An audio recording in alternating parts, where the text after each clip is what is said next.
Өтінемін, кешірші мені. Мен бағана біреуге ашуланған болатынмын. Соның кесірінен байқамай сағандай қаладым. Сондықтан, міне, менің мармеладымды жеп көр. Жоқ, оған сенің мармеладың керек емес. Біз өзіміз жасап жатырмыз. Оны өзіміз жейміз.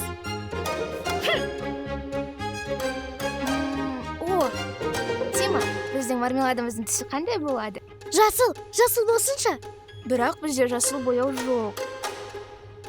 Мүмкін жасыл түсті қалай шығаруға болатынын біреу білетін шығар.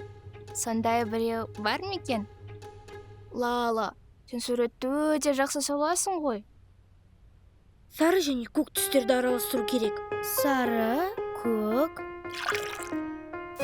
Вау! Айтайын дегенім, күлгін жасауға болады ма? Қызыл және көк түсті араластыру керек. Осылай. Вау! Жазылып, қоңырауды басыңыздар. Көріскенше!